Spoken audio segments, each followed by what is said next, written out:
The Souls of Black Folk by W.E.B Du Bois.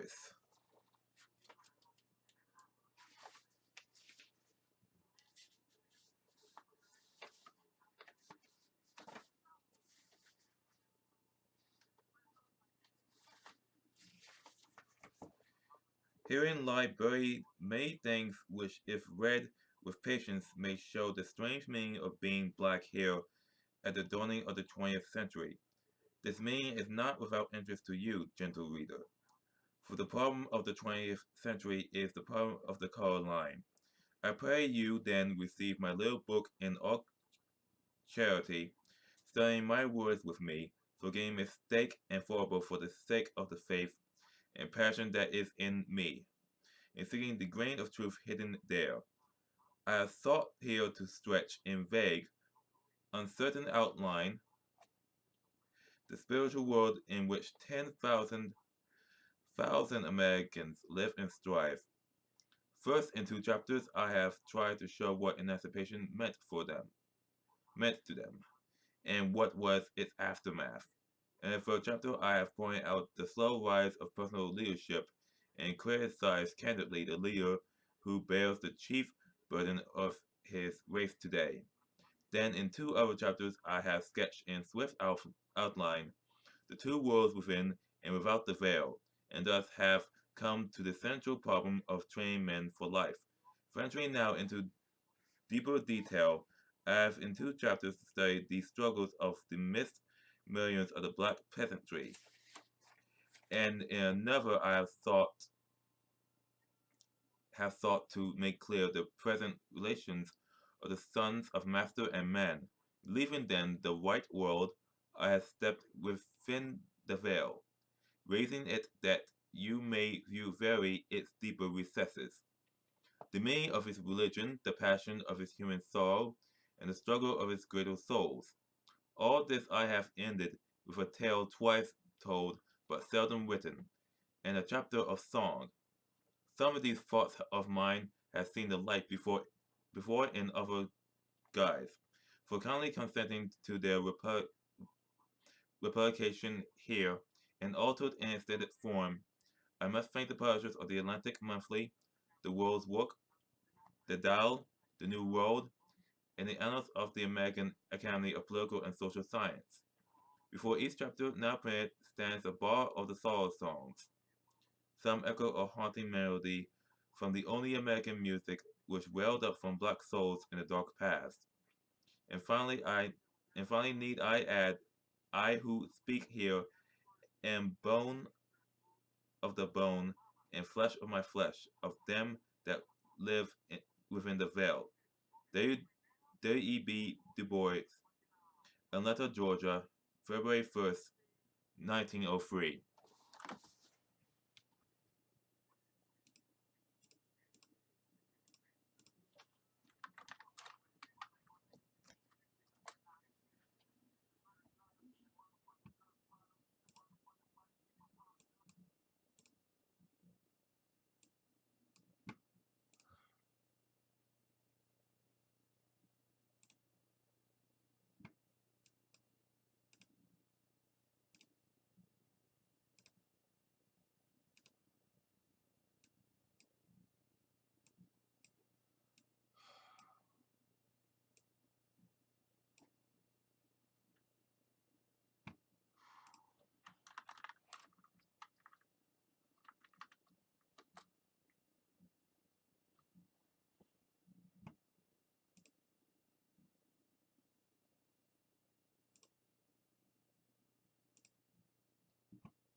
of our spiritual strivings.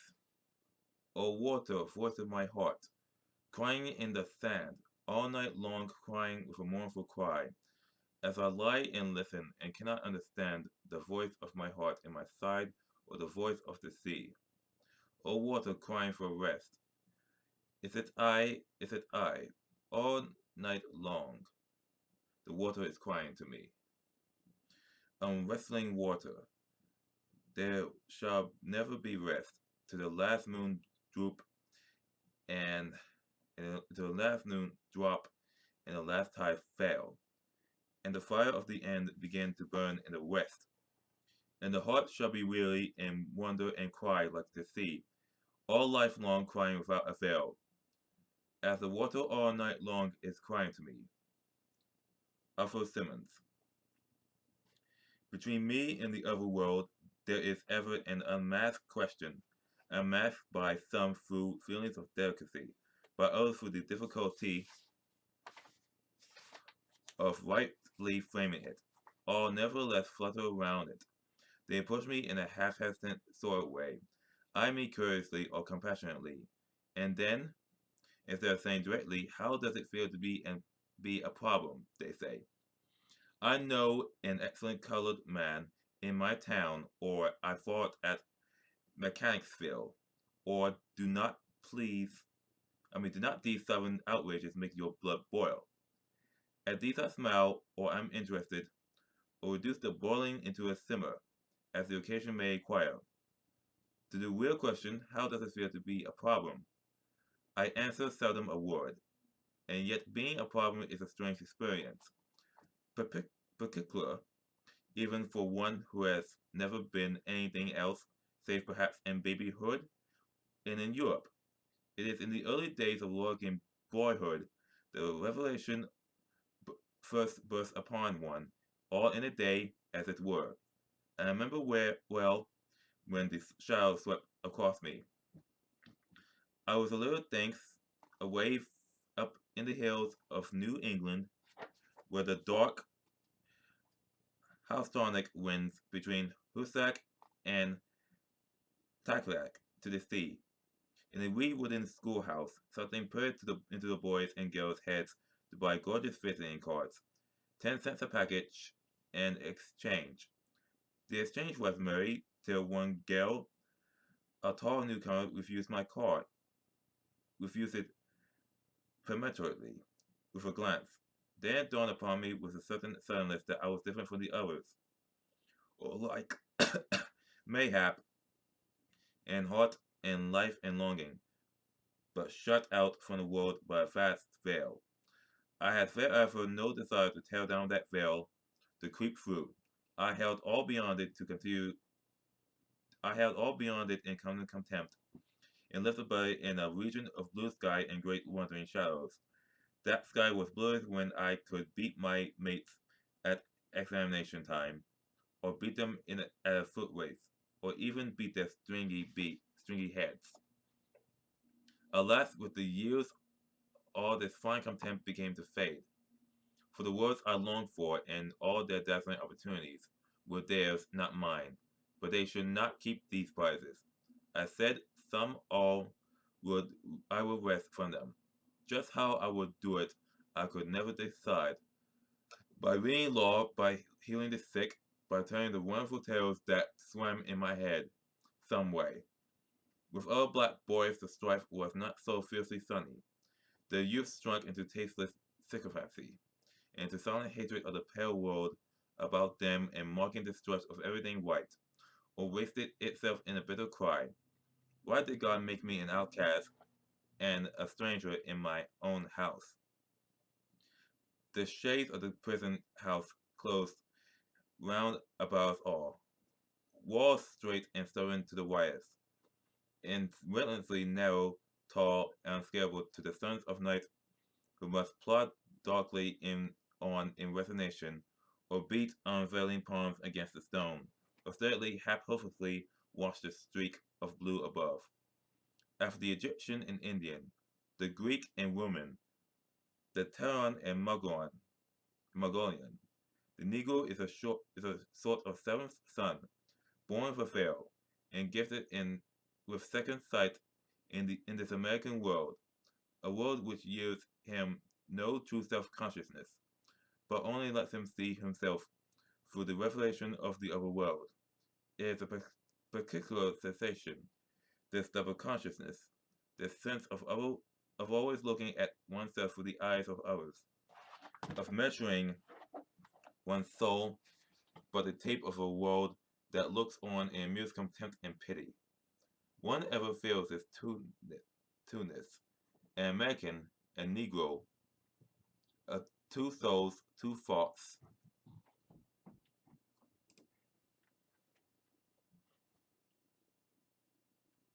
two unreconciled strivings, two warring ideals in one dark body whose dogged strength alone keeps it from being torn asunder.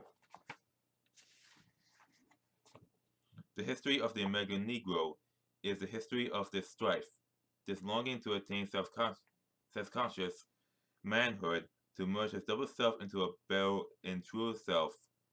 In this merging, he wishes neither of the older selves to be lost. He will not Africanize America, for America has too much to teach the world and Africa. He will not bleach his Negro soul in a flood of white Americanism, for he knows that Negro blood has a message for the world. He simply wishes to make it possible for a man to be both a Negro and an American, without being cursed and spear-bombed by his fellows, without having the doors of opportunity closed roughly in his face. This then is the ending. This then is the end of his striving, to be a co-worker in the kingdom of culture, to escape both death and isolation, to husband and use his best powers and his latent genius. These powers of body and mind have in the past have strangely wasted, dispersed, or forgotten. The shadow of a mighty Negro passed fits through the tale of Ethiopia, the shadowy, and of Egypt, the Sphinx. Through history, the powers of single black men flash here and there like falling stars, and die sometimes before the world has lightly gauged its brightness.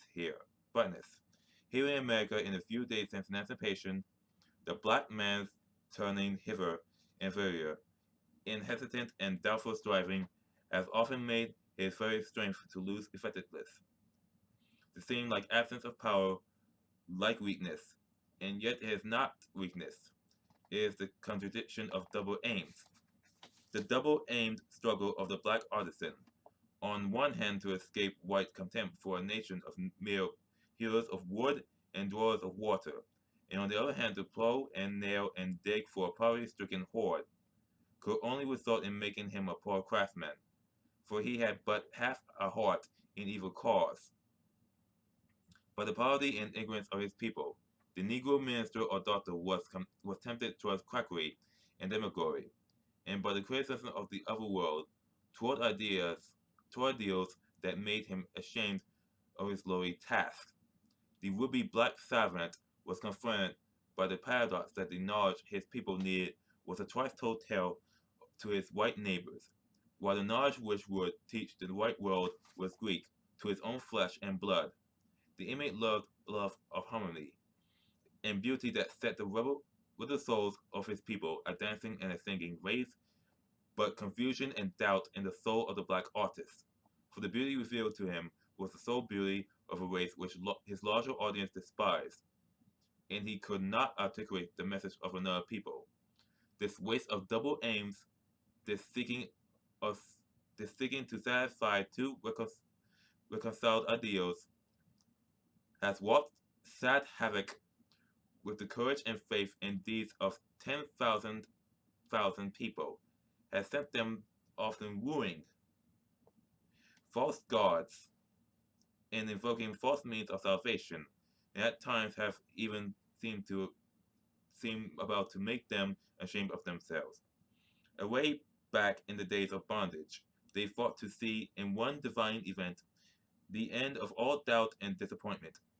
Few men have ever worshipped freedom with half such unquestioning faith as did the American Negro for 2 centuries. To him, so far as he had thought and dreamed, slavery was indeed the sum of all villainies, the cause of all sorrow, the root of all prejudice. Emancipation was the key to a promised land of sweeter beauty than ever stretched before the eyes of worried Israelites. In song and exhortation swelled one refrain, liberty. In his tears and curses the God he implored had freedom in his right hand. At last it came, suddenly, fearfully, like a dream. With one wild carnival of blood and passion came the message in his own plaintive cadences. Shout, O children! Shout, you are free! For God has brought your liberty! Years have passed away since then. 10, 20, 40 years of national life, 40 years of renewal and development. And yet the sly spectre sits in its accustomed seat at the nation's feast. In vain do we cry to this our fastest social problem. Take any shape but that, and my firm nerves shall never tremble. The nation has not found peace for its sins.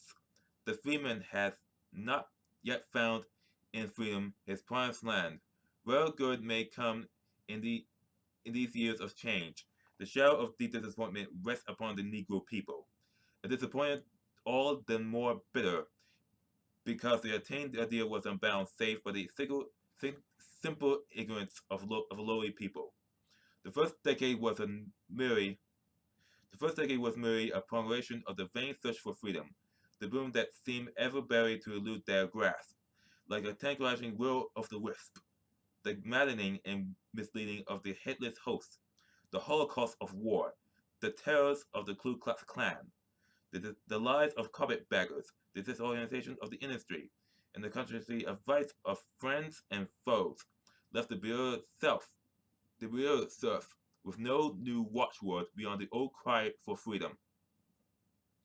As the time flew, however, he began to grasp a new idea.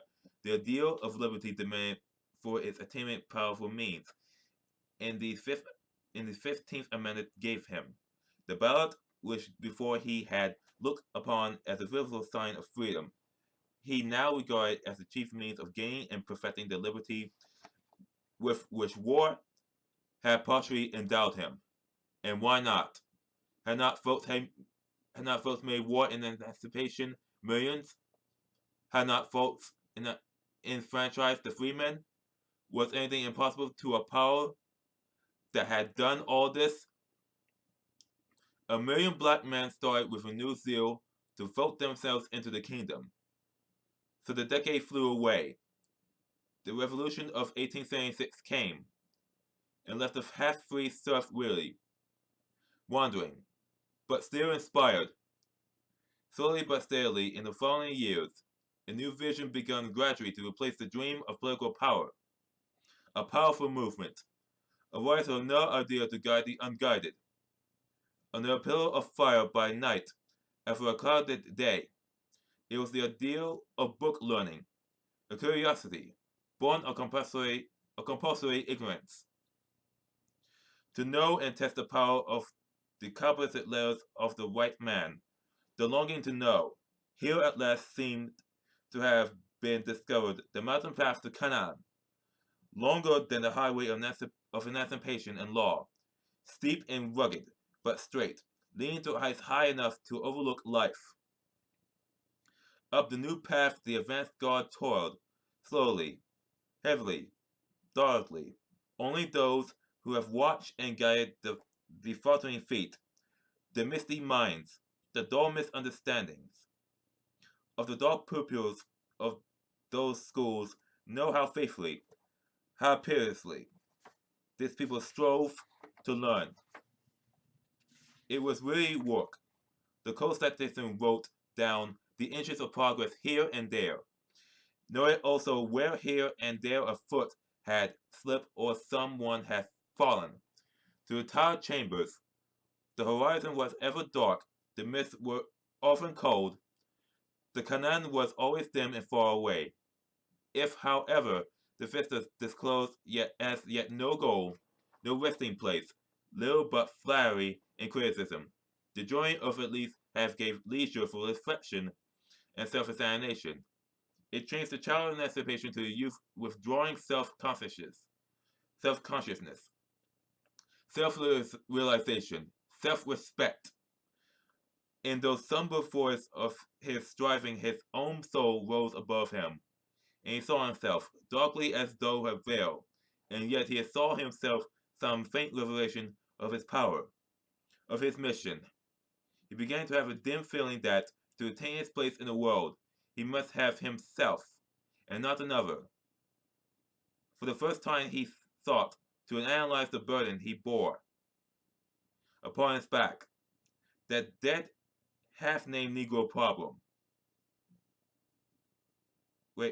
Yeah. For the first time he sought to analyze the burden he bore upon his back, that dead weight of social degradation that partially masked behind a half-named Negro problem.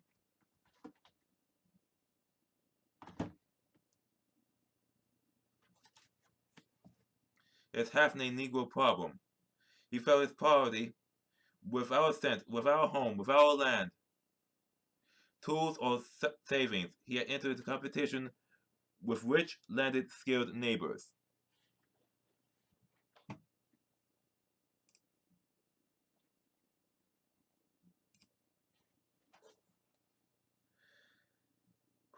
To be a poor man is hard, but to be a poor race in a land of dollars is the very bottom of hardships. He felt the weight of his ignorance, not simply of letters, but of life, of business, of the humanities, and including sloth and shirking and awkwardness of decades and centuries shackled his feet and hands.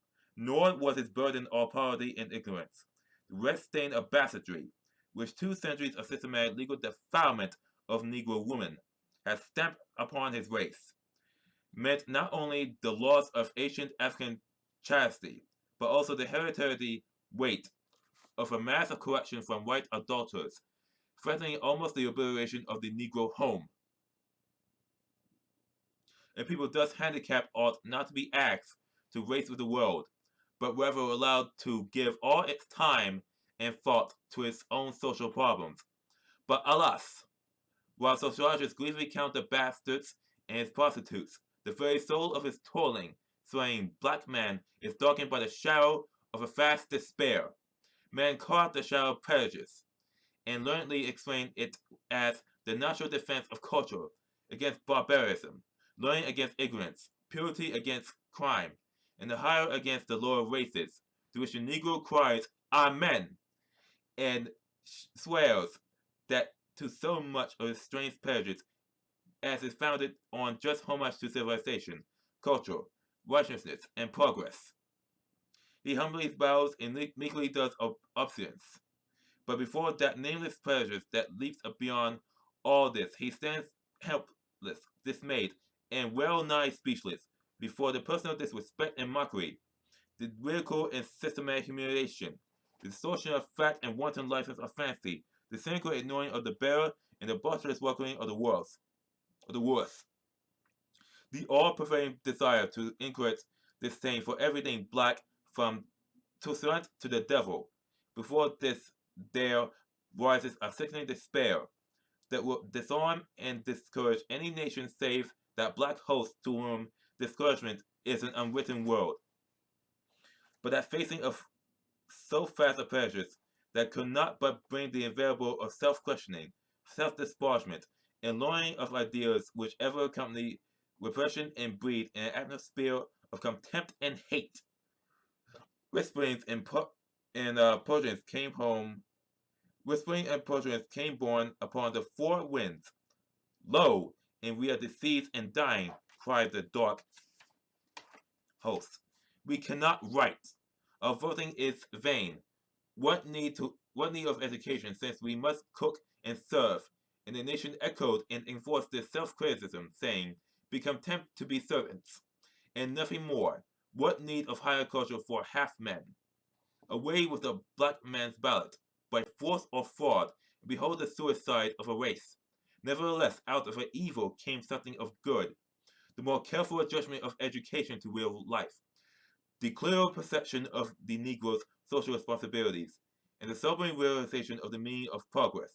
So dawned the time of storm and stress today. Rocks are little boat on the mad waters of the world sea.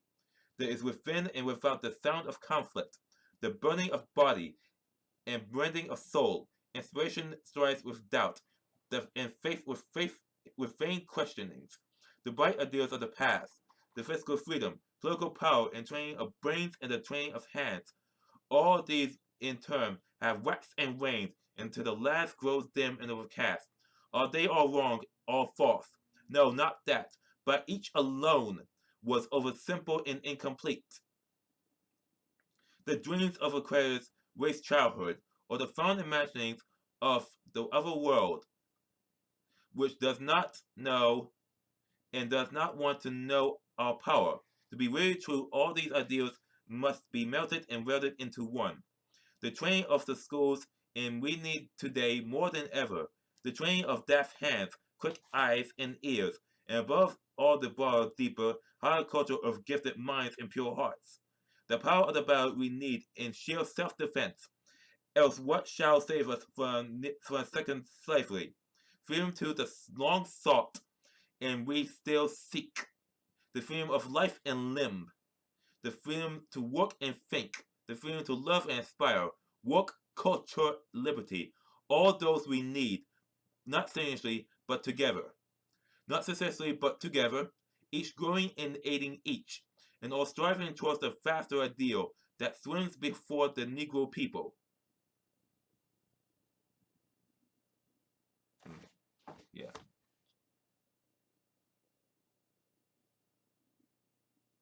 Mm. Yeah, who posted that link? Shit.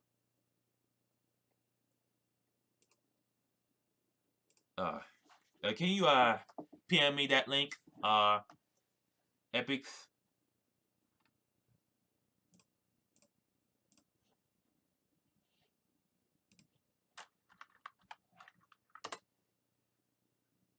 Hi there.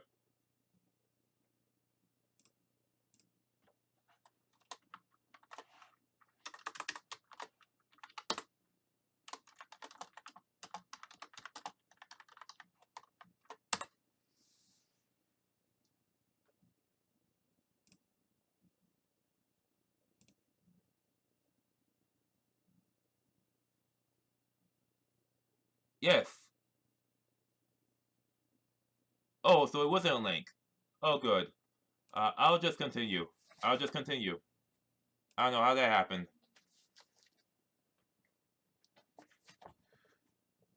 Anyway, I'll start over. The freedom of life and limb, the freedom to work and think, the freedom to love and inspire.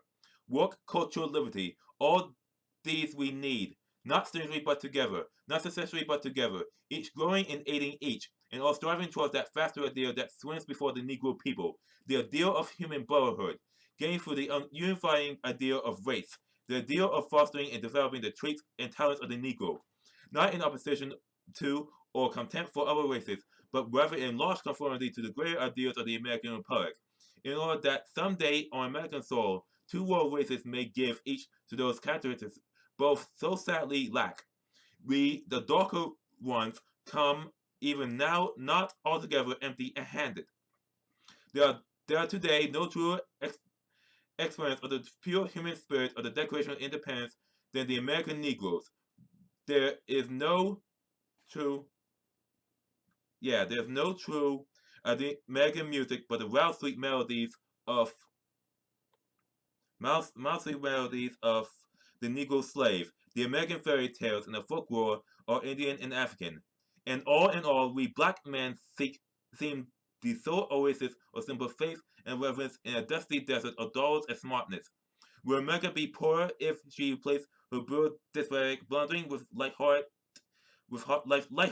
but determined Negro humility? Or the coarse or cruel wit of loving joyful good humor?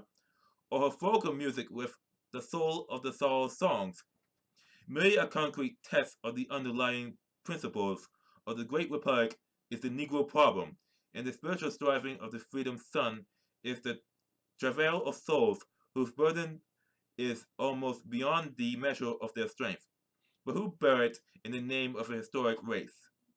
In the name of this, the land of their fathers, in the name of human opportunity. And now what I have briefly sketched in large outline, let me on the coming pages tell again, in many ways, with loving emphasis, in deeper detail, that men may listen to the striving in the souls of black folk. That's the first chapter of The Souls of Black Folk by W.E.B Du Bois, a well-known African author. This is the first time I ever read this book. First time ever. I kept this book for years, but it's the first time I read it.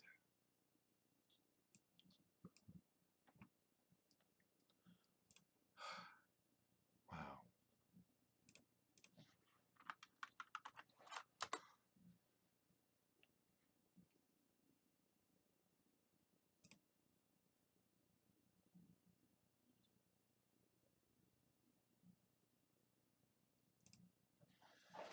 Chapter 2 of the Dawn of Freedom.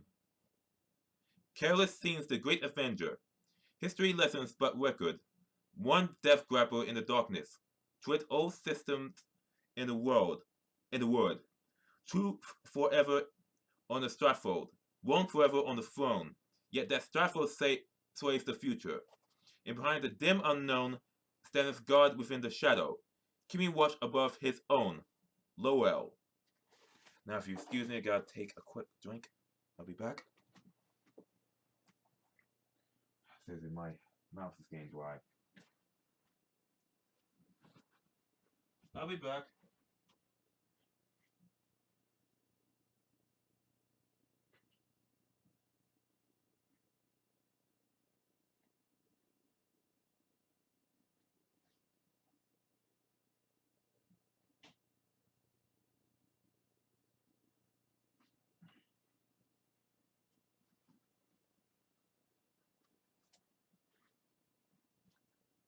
Are there any cups here? Oh, good, there's a cup here. Good, there's a cup here.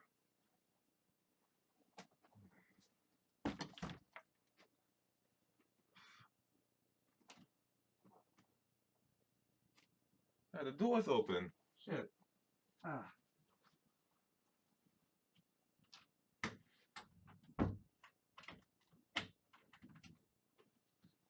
Yeah, my leg got slightly twisted.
Good.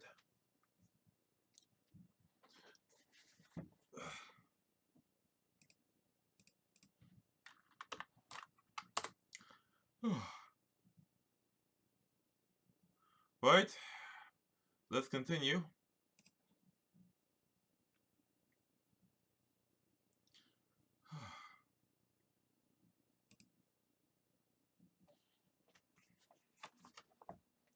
Let's start over. Chapter 2 of the Dawn of Freedom. Kerosene, the Great Avenger. History's lessons but record. One gapper in the darkness. Trace old systems in the world. Truth forever on the scaffold. Wrong forever on the throne. Yet that scaffold sways the future. And behind the dim unknown stands God within the shadow, keeping watch above his own, Lowell.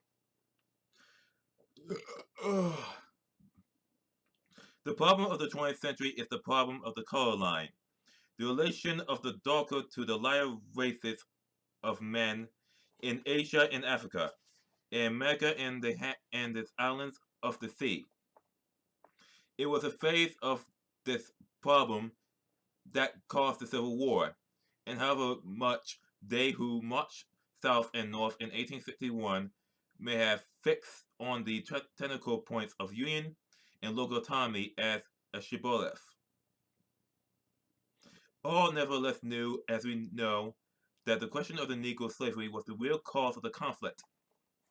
Curious it was, too, how this deeper question ever forced itself to the surface despite effort and disclaimer.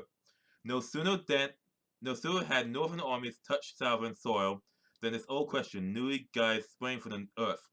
What shall be done with the Negroes? Peremptory military commands this way, and that could not answer the query. The Emancipation Proclamation seems but to broaden and intensify the difficulties, and the war amendments made the Negro problems of today. It is the aim of this essay to study the period of history from 1861 to 1872 so far as it relates to the American Negro. And in fact, this tale of the dawn of freedom is an account of the government of men called the Freedmen's Bureau, one of the most singular and interesting of the attempts made by a great nation to grapple with the vast problems of race and social condition. The war has not to do with slaves, cried Congress, the President, and the nation. And yet so soon had the armies east and west penetrated Virginia and Tennessee than the fugitive slaves appeared within their lines. They came at night, when the flickering campfires shone like fast, unsteady stars along the black horizon, or men and men with gray and turf hair, women with frightened eyes, dragging whimperly hungry children, men and girls, sturdy and gaunt, a horde of starving vagabonds, homeless, helpless, and pitiable. In the dark distress, two methods of treating these newcomers seemed equally logical to opposite sorts of minds. Ben Butler in Virginia quickly declared slave property contraband of war and put the fugitives to work. While Vermont and Missouri declared the slaves free under martial law. Butler's action was approved, but Freeman's was hastily countermanded, and his successor Halleck saw things differently. Hereafter, he commanded, no slave should be allowed to come into your lines at all. If any come without your knowledge, when owners call for them, deliver them. So such policy was difficult to enforce. Some of the black refugees declared themselves freemen. Others showed their masters had deserted them, and still others were captured with forts and plantations. Evidently, too, slaves were a source of strength to the Confederacy, and were being used as laborers and producers. They constitute a military resource, with Secretary Cameron late in 1861, and being such that they should not be turned over to the enemy is too plain to discuss. So gradually the tone of the army chiefs changed. Congress forbade the rendition of fugitives, and Butler's contrabands were welcomed as military laborers. This complicated rather than solved the problem, for now the scattering fugitives became a steady stream, which flowed faster than the armies marched. Then the long-haired man with chiseled face who sat in the White House saw the inevitable, and emancipated the slaves of rebels on New Year's 1863. A month later, Congress called earnestly for the Negro soldiers whom the Act of July 1862 had half grudgingly allowed to enlist. Thus the barriers were leveled and the deed was done. The stream of fugitives swelled to a flood, and the agent's army officers kept inquiring, what must be done with slaves? Arriving almost daily. What must be done with slaves arriving almost daily? Are we to find food and shelter for women and children? It was a Pierce of Boston who pointed out the way and thus became, in a sense, the founder of the Freemen's Bureau. He was a firm friend of Secretary Chase, and when in 1861 the care of slaves and abandoned lands developed upon the Treasury officials, Pierce was specially detailed from the ranks to study the conditions. First, he cared for the refugees at Fortress Monroe, and then after Sherman had captured Hilton Head, Pierce was sent there to found his Port Royal experiment of making free working men out of slaves. Before the experiment was barely started, however, the problem of the fugitives had assumed such proportions that it was taken from the hands of the overburdened Treasury Department and given to the Army officials. Already centers of mass freemen were forming at Fortress Monroe, Washington, New Orleans, Vicksburg, Columbus, KY, Columbus, Kentucky, Tyler, Illinois, as well as Port Royal. Army chaplains found here new and fruitful fields. Superintendents of contrabands multiplied, and some attempt at systematic work was made by enlisting the able-bodied men and giving work to the others. Then came the Freemen's Aid Societies, born of the touching appeals from Pierce and from these other centers of distress. There was the American Missionary Association, sprung from the Amistad, and now full grown for work, the various church organizations, the National Freemen's Relief Association, the American Freemen's Union, and the Western Freemen's Aid Commission, in all 50 or more active organizations which sent clothes, money, school books, and teachers southward. All they did was needed, for the destitution for the freedmen was often reported as too appalling for belief, and the situation was daily growing worse rather than better. In daily, too, it seemed more plain that this was no ordinary matter of temporary belief, but a national crisis, for here loomed a labor problem of vast dimensions.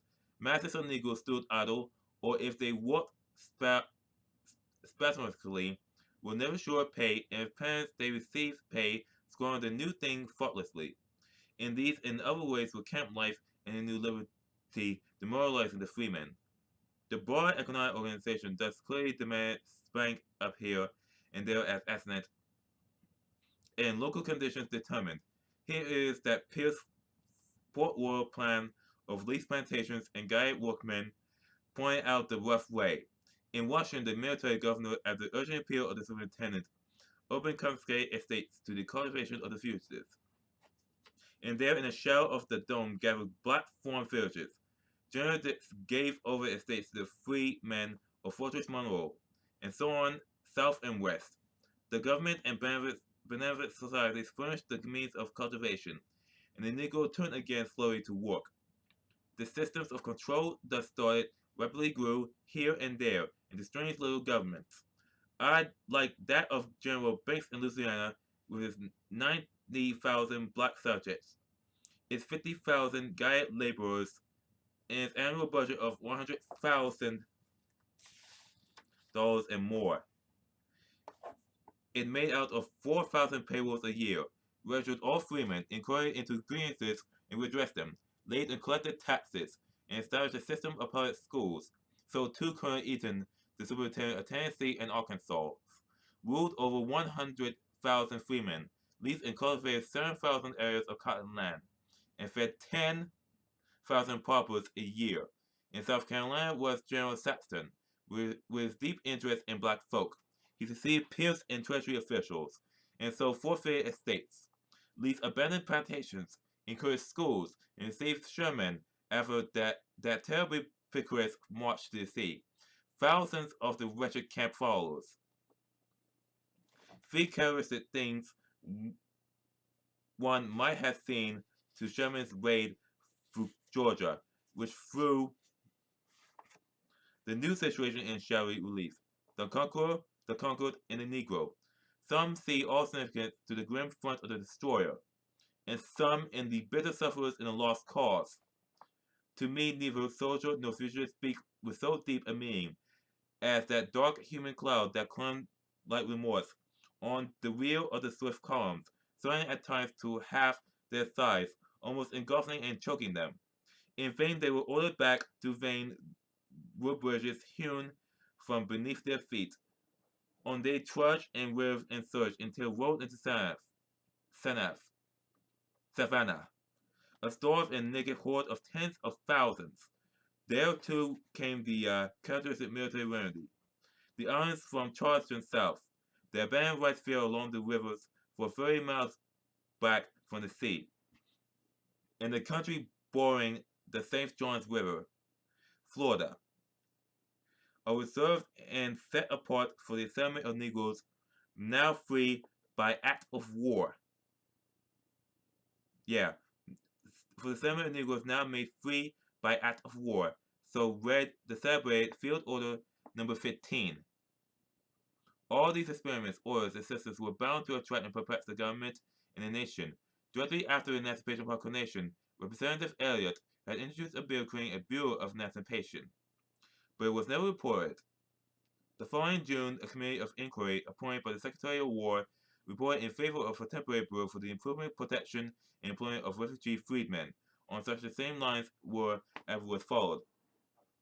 Petitions came in to President Lincoln from discreet citizens and organizations, strongly urging a comprehensive and united plan of dealing with the freedmen on the bill, which should be charged with the study of plans and execution of measures for easy guiding, and in every way judicially and humanely aiding the passage of our emancipated and yet to be emancipated blacks from the old condition of forced labor to the new state of voluntary industry. Some half-hearted steps were taken to accomplish this, in part by putting the whole matter again in charge of special Treasury agents. Laws of 1863 and 1864 directed them to take charge of and lease abandoned lands for periods not exceeding 12 months, and to provide in such leases or otherwise for the employment and general welfare of the freemen. Most of the army officers greeted this as a welcome relief from perpetuating Negro affairs, and Secretary Fessenden,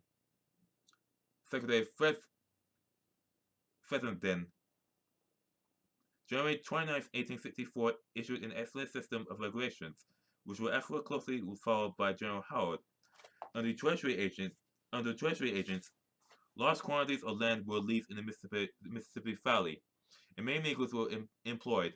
But in August 1864, the new regulations were suspended for reasons of public policy, and the Army was again in control.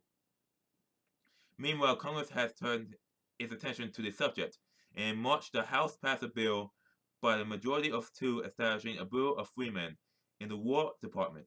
Charles Sumner, who was in charge of the bill in the Senate, argued that freemen and abandoned lands ought to be under the same department and brought a substitute for the House bill attaching the Bureau to the Treasury Department. This bill passed, but too late for action by the House.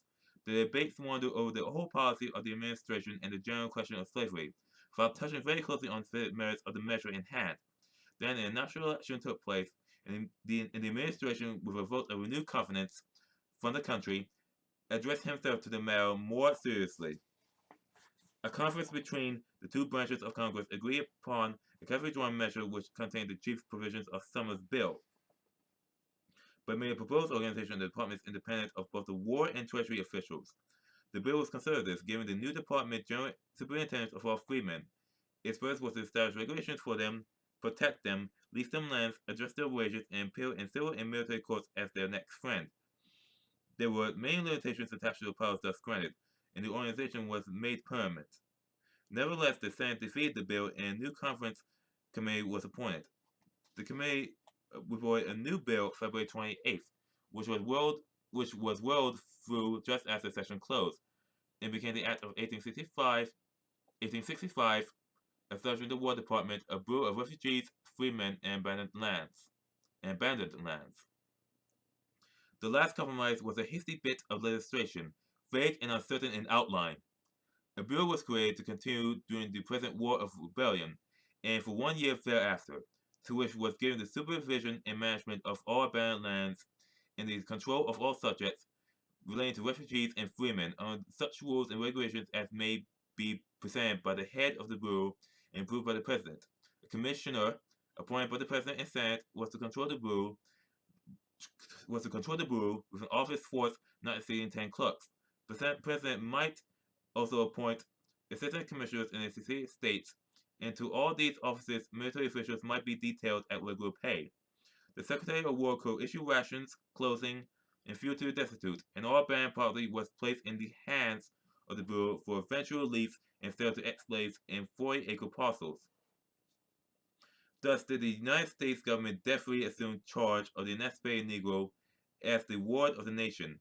It was a tremendous undertaking. Here, at a stroke of a pen, was erected a government of millions of men, and not ordinary men either, but black men emancipated by a particularly complete system of slavery, centuries old, and now suddenly, finally, they come to a new birthright, at a time of war and passion. In the midst of the stricken and embarrassed population of the former masters, any man might well have hesitated to assume charge of such a work, with vast responsibilities, indefinite powers, and limited resources. Probably no one but a soldier would have answered such a call promptly, and indeed no one but a soldier could be called, for Congress had appropriated no money for salaries and expenses. Less than a month after the weary emancipator passed to his rest, his successor signed Major General Orville O. Howard to duty to commissioner for the new bureau. He's a Maine man from the state of Maine, then only 35 years of age. He had marched with Sherman to the sea, had fought well at Gettysburg, that's Gettysburg, Virginia, and but the year before had been assigned to command of the Department of Tennessee. An honest man with too much faith in human nature, little aptitude for business and intricate detail, he had had large opportunity of becoming acquainted at first hand with a bunch of work before him. And of that work, it has been truly said that no approximately correct history of civilization has ever been written which does not throw out in both beliefs as one of the great landmarks of political and social progress, the organization and administration of the Freedmen's Bureau. On May 12, 1865, Howard was appointed, and he assumed the duties of his office promptly on the 15th, and began examining the field of work. A curious mess he looked upon: little despotisms, communistic experiments, slavery, parentage, business speculations, organized charity, unorganized arms dealing, all reeling under the guise of helping the freemen, and all shrined in the smoke of the blood of the war and the cussing and the silence of angry men. On May 19th, the new government, for the government it really was, issued its constitution. Commissioners were to be appointed in each of the seceded states, who were to take charge of all subjects relating to refugees and freemen, and all relief and rations to be given by their consent alone. The Bureau invited continued cooperation with benefit societies, and declared it would be the object of all commissioners to introduce practical systems of compensated labor and to establish schools. Forthwith, 9 assistant commissioners were appointed. They were to hasten their fields of work, seek gradually to close relief establishments, and make the destitute self-supporting.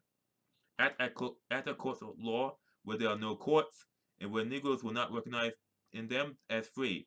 Establish the institution of marriage among ex-slaves, and keep records. See that freemen would choose their employers, and to help in making fair contracts for them. And finally, the circular said, simple good faith, for which we hope on all hands for those concerned in the passing away of slavery, will especially relieve the assistant commissioners in the discharge of their duties toward the freemen, as well as promote the general welfare. So no sooner was the work thus started, and the general systems and local organization in some measure begun, then 2 grave difficulties appeared which changed largely the theory and outcome of Bureau work. First, there were the abandoned lands of the South.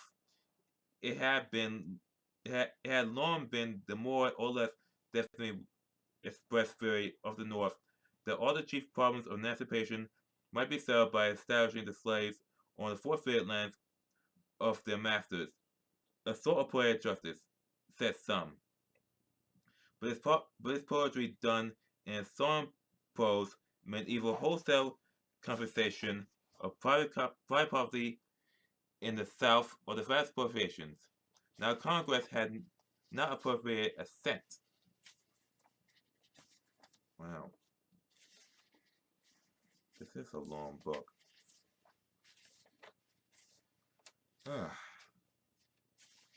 Wow, this is a long book.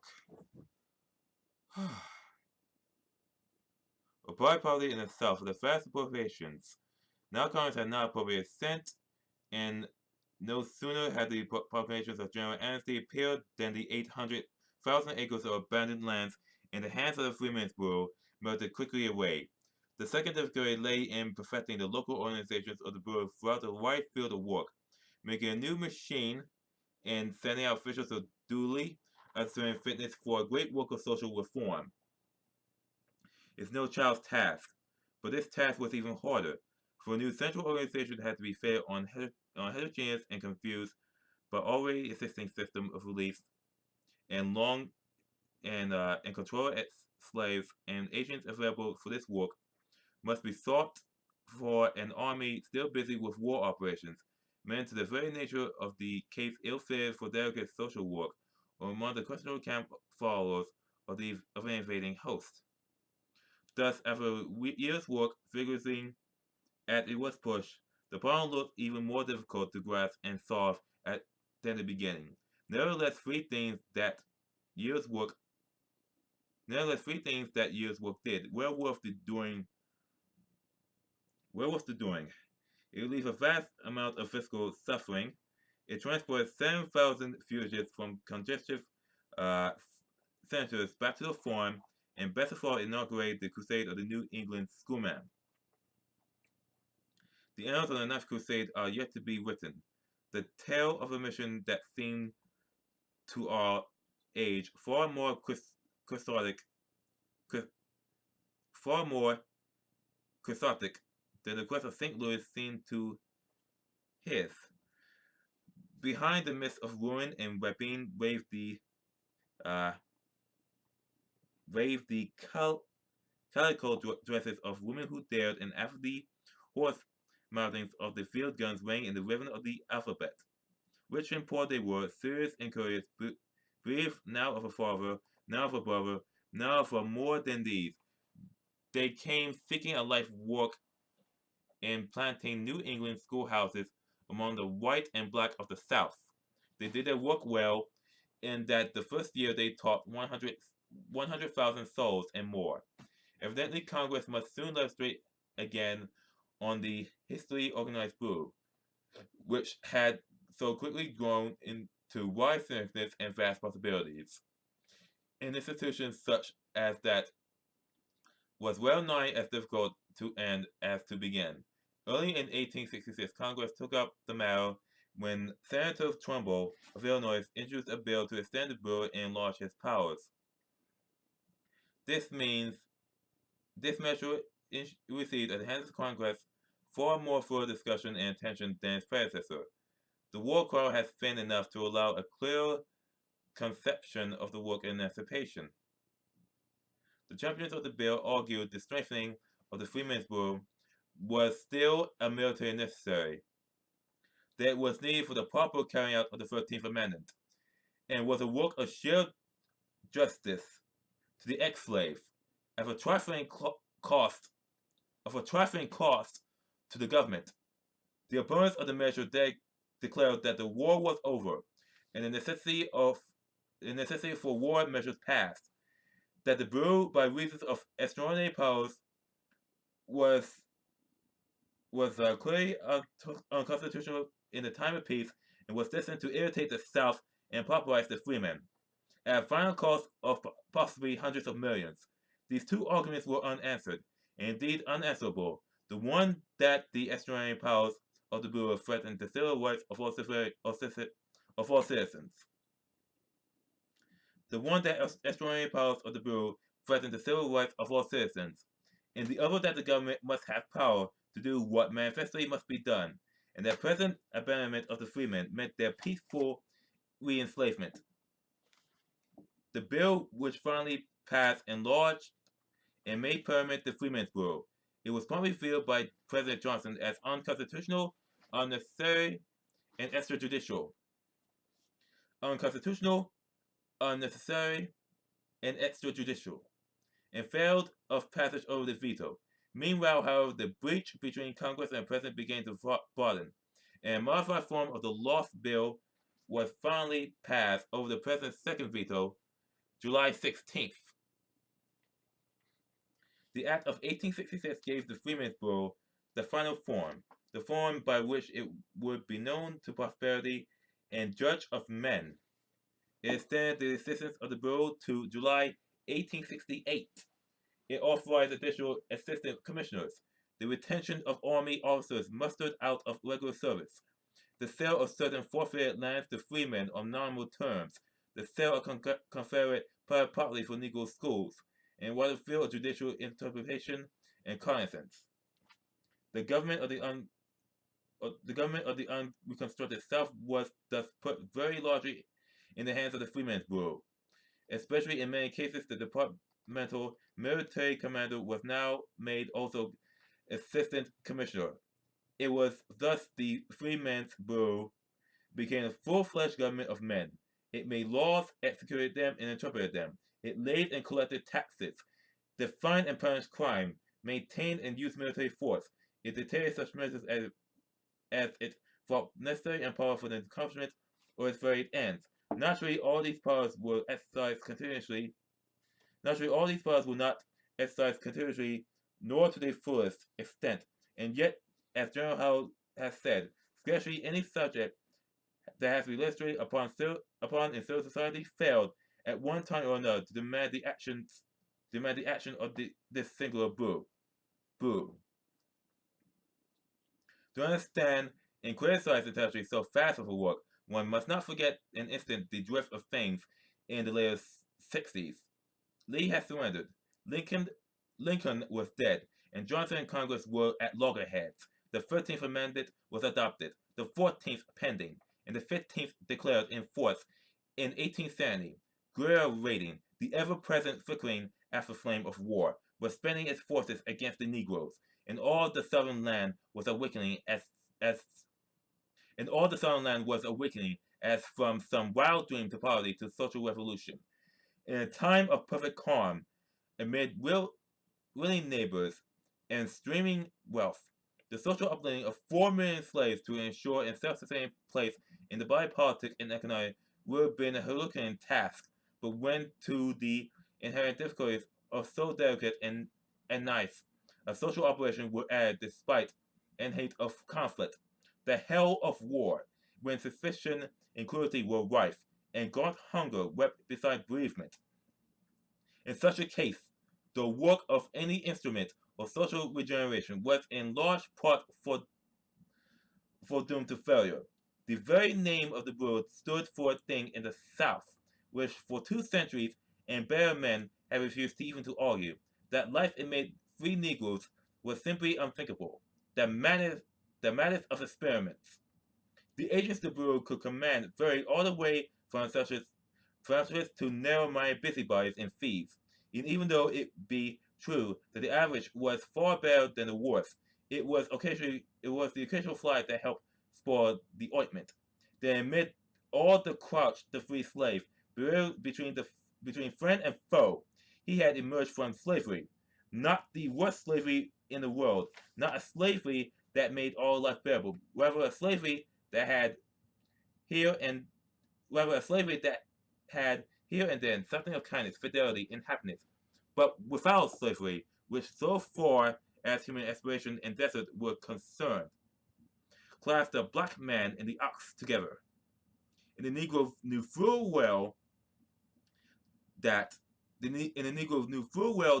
wherever their deeper convictions may have been, Southern men have fought with desperate energy to perpetuate this slavery, on which the black masses, with half-articulate thought, have rivered and shivered. They welcome freedom with a cry. They shrank from the master who strove from their chains. They fled to their friends that had freedom, even though those friends stood ready to use them as a club for driving the recalcitrant South back into loyalty. So the cleft between the white and the black South grew. Other to say it never should have been. It was inevitable as its results were pitiful. Currency included elements were left arrayed against each other. The North, the government, the carpetbagger, the slave here and there. And the South was white, whether gentleman or vagabond, honest man or rascal, lawless murderer or martyr to duty. Thus it is doubly difficult to write of the period calmly. So intense was the feeling, so mighty the human passions that swayed and blinded men. Amid it all, the two figures ever stand to typify that day, the coming ages. The one, the gray-haired gentleman, whose father had quit themselves like men, whose sons laid in nameless graves, who bowed to the evil of slavery because its abolition threatened untold ill to all, who stood at last, the evening of life, a blighted, ruined form, with hate in its eyes. In the other, a form hovering dark and mother-like, her awful face black with the mist of centuries, had for time qualified that the white master's command had bent in love over the cradles of his sons and daughters, enclosed in death in the sunken eyes of his father. I too, at his behest, had laid herself low to his lust, and born a tawny man child, to the world, only to see her dark boy's limbs scattered to the winds by the midnight marauders riding after damned, yeah, damned, yeah. I cannot say that N word here on Twitch. Seriously, I can't. So I'm going to say that sentence again. And born a tawny man-child to the world, only to see the dark boy's limbs scattered to the winds by midnight marauders riding after. Damn, insert racial epithet here. These were the sad sights of that woeful day, and no man clasped the hands of these two passing figures of the present past. By hating, they went to their long home, and hating, their children's children live today. Here, then, was the field of work for the Freemen's Bureau. Here, then, was the field of work for the Freemen's Bureau, and since with some hesitation it was continued by the Act of 1868 and until 1869, let us look upon 4 years of work as a whole. There were in 1868 900 bureau officials scattered from Washington to Texas, ruling directly and indirectly many millions of men. The deeds of these rulers fall mainly under 7 heads: the release of physical suffering, the overseeing of the beginnings of free labor, the buying and selling of the land, the establishment of schools, the paying of bounties, the administration of justice, and the financing of all these activities. Up to June 1869, over 500,000 patients have been treated by bureau physicians and surgeons, and 60 hospitals and asylums have been in operation. In 50 months, 21 million free rations were distributed at a cost of over $4 million. Next came the difficult question of labor. First, 30,000 black men were transported from the refugees, and relief stations back to the farms, back to the critical trial of a new way of working. Plain instructions went out from Washington. The laborers must be free to choose their employers, and no fixed rate of wages were prescribed, and there was to be no penalties of forced labor. So far, so good. But where local agents did a total clear into capacity and character, were the personnel and continually changing, the outcome was necessarily varied. The largest element of success lay in the fact that the majority of the freemen were willing even eager to work. So labor contracts were written, 50,000 in a single state. Laborers advised, wages guaranteed, and employers supplied. In truth, the organization became a fast labor bureau. Not perfect, indeed, nor defected here and there, but on the whole, successful beyond the dreams of thoughtful men. The two great obstacles were confronted. The officials were the tyrant and the idler, the slaveholder, who was determined to perpetuate slavery under another name, and the freeman who regarded freedom as perpetual rest, the devil in the deep sea. In the work of establishing Negroes as the peasant proprietors, the Bureau was from the first handicapped and from the last absolutely checked. Something was done, and larger things were planned. Abandoned lands were leased so long as they remained in the hands of the Bureau, and a total revenue of nearly $500,000 derived from black tenants. Some other lands to which the nation had gained were sold on easy terms, and part lands were opened for settlement to the very few free men who had tools and capital, but the vision of 40 acres and a mule, the righteous and reasonable ambition to become a landowner, which the nation had all categorically promised the freemen, was to turn in most cases to bitter disappointment, and those men of marvelous hindsight, who are today seeking to push the Negro back to his present parentage of the soil, know well, or ought to know, that the opportunity of blinding the Negro peasant willing to the soul was lost on that day when the commissioner of the Freemen's Bureau had to go to South Carolina and tell the weeping freemen, after their years of toil, that their land was not theirs, that there was a mistake somewhere. If by 1874 the Georgia Negro alone owned 350,000 acres of land, it was by the grace of his thrift rather than by the bounty of the government. The great success of the Freemen's Bureau lay in the planting of the free school among Negroes, and the idea of free elementary education among all classes in the South. It not only called the school mistresses through the benevolent agencies and built them schoolhouses, but helped discover and support such apostles of human culture as Edmund Ware, Samuel Armstrong, and Edward Caivath. The opposition to the Negro education itself was at first bitter, and showed itself in ashes, in salt and blood, for the South believed an educated Negro to be a dangerous Negro, and the South was not the South was not hopefully wrong. In education among all kinds of men was always had, and always will have, an element of danger in revolution, and dissatisfaction in discontent. Nevertheless, men strive to know, perhaps some inkling of this paradox, even in the unquiet days of the Bureau, helped the bayonets allay an opposition to human training, which still today lies smoldering in the South, but not flaming. Fisk, Atlanta, Howard, and Hampton were founded in these days, and $6 million were expended for educational work. $750,000 of which the freemen themselves gave of their poverty.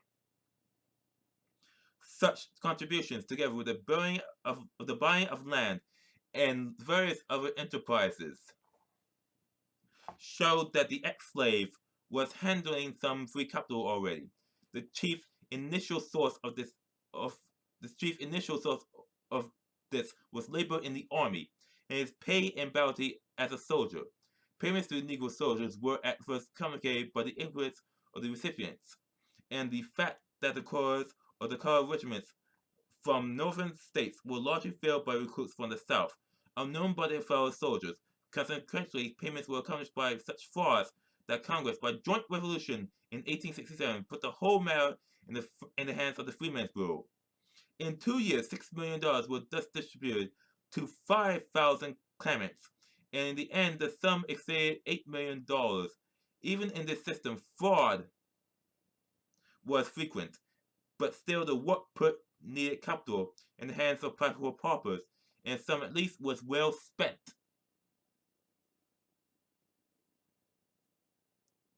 The most perplexing of the most perpetuating least successful part of the Bureau's work lay in the exercise of its judicial functions. The regular Bureau court consists of one representative of the employer, one of the Negro, and one of the Bureau. If the Bureau could have maintained a perfectly judicial attitude, this arrangement would have been ideal, and must in time have gained confidence, but the nature of the other activities and the character of this personnel prejudiced the Bureau in favor of the black litigants, and led without doubt to much injustice and annoyance. On the other hand, to leave the Negro in the hands of the Southern courts was impossible. In a distracted land where slavery had wholly fallen, to keep the strong from wanton abuse of the weak, and the weak from goading insolently of the half-shorn strength of the strong, was a thankless, hopeless task. The former masters of the land would perpetually order about, seize and imprison, and punish over and again, and scant courtesy from army officers. The former slaves,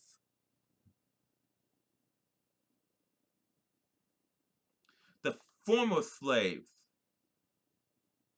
the former masters of the land. Let me start again. And the strong and the wanton abuse of the weak, and the weak from the gloating insolently over the half-shorn strength of the strong, was a thankless, hopeless task. The former masters of the land would perpetually order about, seize and imprison, and punish over and again, with scant courtesy from army officers. The former slaves were terminated, beaten, raped, and butchered by angry and revengeful men. Brutal courts tended to become centers simply punishing whites, while regular civil courts tended to become slowly institutions for perpetuating for perpetuating the slavery of blacks.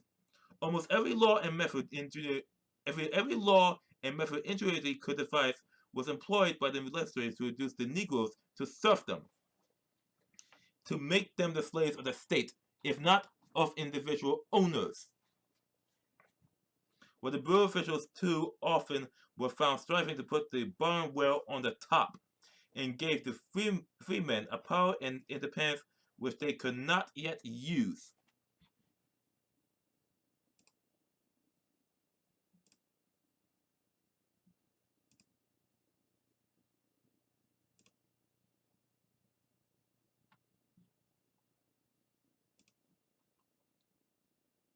Hmm.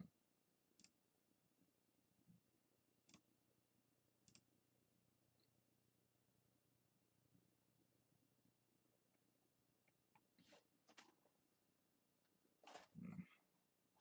Yeah. Let me start over again. The former masters of the land would perpetually order about, seize, imprison, and punish over and over again, scant courtesy from army officers. The former slaves were terminated, beaten, raped, and butchered by angry and vengeful men. Brutal courts tended to become centers simply for punishing whites, while the regular civil courts tended to become solely institutions for perpetuating the slavery of blacks. Almost every law and method injury could devise was employed by the legislatures to reduce the Negroes to serfdom, to make them the slaves of the state, if not of individual owners, while the Bureau officials too often were found striving to put the bottom well on the top, and give the freemen a power and independence which they could not use.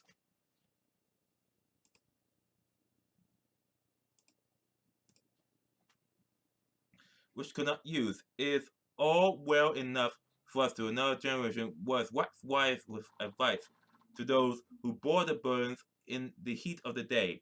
It is full easy now to see that the man who lost home, fortune, and family at a stroke, and saw his hand ruled by mules and insert racial epithet here, was readily benefited by the passing of slavery. It is not difficult now to say to the young freeman, cheated and cuffed about, who has seen his father's head being to a jelly, and his own mother namelessly assaulted, that the meek shall inherit the earth.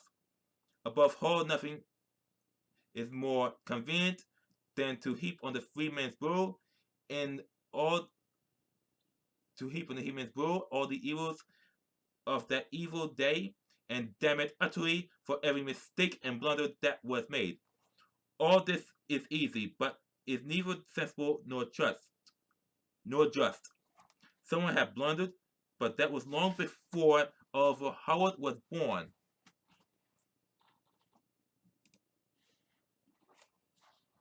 That was all before Oliver Howard was born. There was criminal aggression and heedless neglect. Without some system of control, there would have been far more than there was. Had that control been from within, the Negro would have been re-enslaved to all intents and purposes. Coming as the control did from without, perfect men and methods would have bared all things, and even with imperfect agents and questionable methods. The work accomplished was not undeserving of commendation. Such was the dawn of freedom, which such was the work of the Freedmen's Bureau, which summed up in brief may be advertised thus: for some $15 million, besides the sum spent before 1865. Yeah, let me try again. Besides the sum spent before 1865 in the door opener of society, this bill sets going a system of free labor established at the beginning of of peasant proprietorship, secured the recognition of black freemen before courts of law, and founded the free convent school in the South. On the other hand, it failed to begin the establishment of goodwill between ex-masters and freemen, to guard its work wholly from paternalistic methods which discourage self-reliance, and to carry out any considerable extent its implied promises to furnish the freemen with land. Its successes were the result of hard work, supplemented by the aid of magistrates and the eager striving of black men. Its failures were the result of bad local agents, the inherent difficulties of the work, and national neglect. Such an institution furnished wide powers, great responsibilities, lost control of monies, and generally conspicuous position, was naturally open to repeated and bitter attack. It sustained a searching congressional investigation at the instance of Fernando Wood in 1870. Its archives and few remaining functions were, with blunt discourtesy, transferred from Howard's control, in his absence, to the supervision of Secretary of War Belknap. Secretary of War Belknap in 1872. Apparently, the K is silent in Belknap. Probably Belknap. Yeah, Belknap. To the supervision of Secretary of War Belknap in 1872, on the Secretary's recommendation. Fine and consequence of great imitations of wrongdoing made by the Secretary and his subordinates, General Howard was court-martialed in 1874. In both of these trials, the Commissioner of the Freedmen's Bureau was officially exonerated from any willful misdoing, and his work commended. Nevertheless, many unpleasant things were brought to light. The methods of transacting the business of the bureau were faulty. Several cases of defalcation were proved, and other frauds strongly suspected. There were some business transactions which savored of dangerous speculation, if not dishonesty. Round it all lay the smirch of the Freemen's Bank. Morally and practically, the Freemen's Bank was part of the Freemen's Bureau, though it had no legal connection with it. With the prestige of the government back of it, with a directing board of annual respectability and national reputation, this banking institution had made a remarkable start in the development of that thrift among black folk, which slavery had kept them from knowing. Then in one sad day came the crash. All the hard-earned dollars of the freemen disappeared, and that was the least of their loss. All their faith in saving went too, and much of the faith in the man, and that was a loss. A nation which today sneers at Negro shiftlessness has never yet made good. Not even 10 additional years of slavery could have done so much to follow the thrift of the freemen as the mismanagement and bankruptcy of the series of savings banks, charged by the nation for their special aid. Where all the blame should rest, it is hard to say. Where the bureau and the bank died chiefly by reason of blows of the selfish friends or the dark machinations of his foes. Perhaps even time will never reveal, for here lies unwritten history. Of the foes without the bureau, of the bear, of the bearers were those who attacked not so much of his conduct or policy under the law as a necessity for any such institutions of law. Such attacks came barely from the Boer states in the South. They were summed up the senator by Senator Davis of Kentucky when he moved to entitle the Act of 1868 a bill to promote strife and conflict between the white and black races. By a grant of unconstitutional power, yeah, and they were summed up by Senator Davis of Kennedy when he moved to entitle the Act of 1866 a bill to promote strife and conflict between the white and black races by a grant of unconstitutional power. The argument gathered tremendous strength south and north, but its very strength has its weaknesses.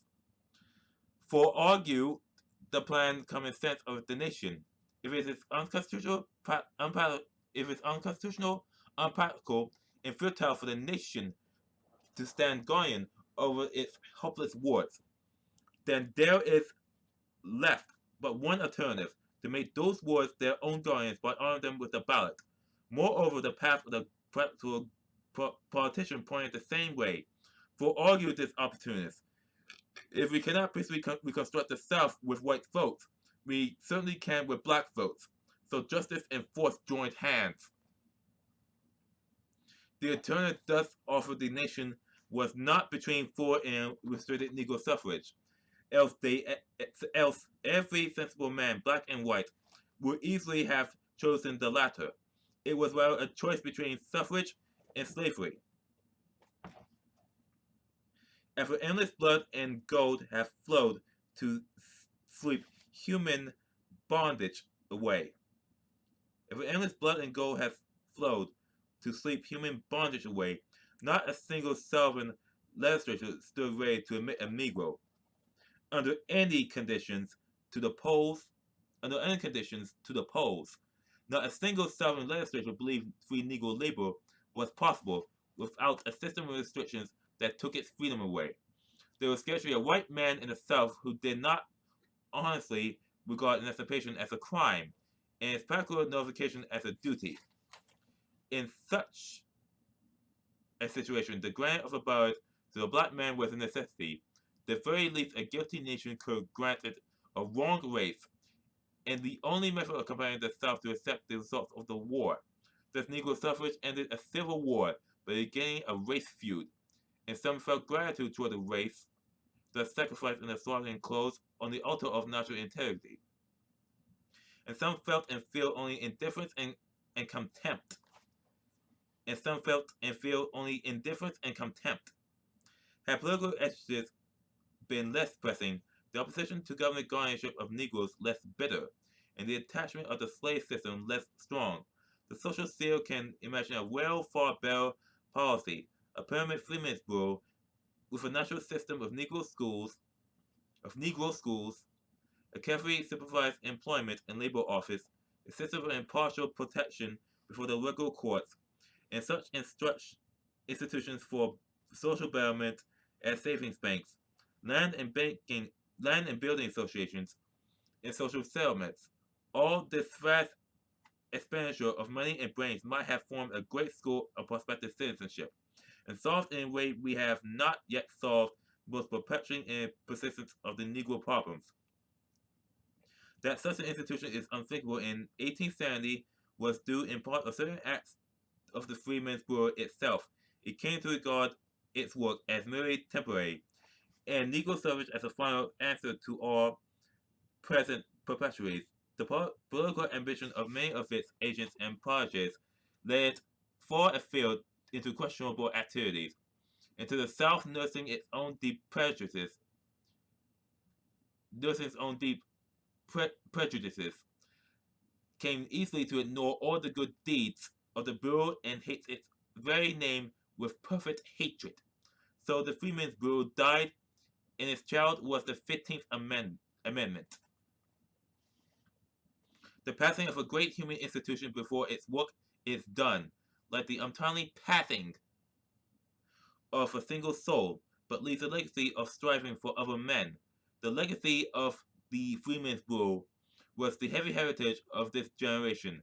Today, when new and faster problems are destined to strain every fiber of the natural mind and soul, would not be well to count this legacy honestly and carefully? For this much all men know, despite compromise, war, and struggle, the Negro is not free. In the backwoods of the Gulf States, for miles and miles, he may not leave the plantation of his birth, and well nigh the whole rural South and the black farmers are peons, bound by law and custom, the economic slavery, from which the only escape is death or the penitentiary. In the most cultural sections and cities of the South, the Negroes were a segregated servile caste with restricted rights and privileges. Before the courts, both law and custom, they stand on a different and, and particular, particular basis. Taxation without representation is the rule of their political life, and the result of all this is, and in nature must have been, lawlessness and crime.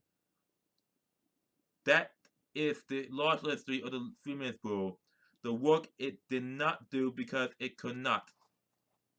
I have seen a land right merry with the sun, where children sing, and rolling hills lie like passionate women wantoned with harvest. And there in the king's highways sat and sits a figured veil and bowed, by which the traveller's footsteps hasten as they go, on the tainted air birds fear. 3 centuries' thought has been the raising and unveiling of that bowed human heart, and now behold a century new for the duty and the deed. The problem of the 20th century is the problem of the color line. And that was chapter 2 of The Souls of Black Folk by W.E.B Du Bois.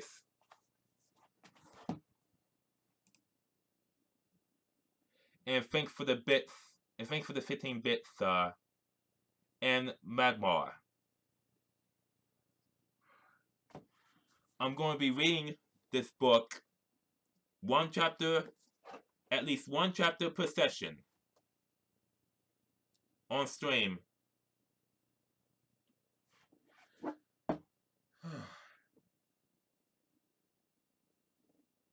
This is a very good read, believe it or not.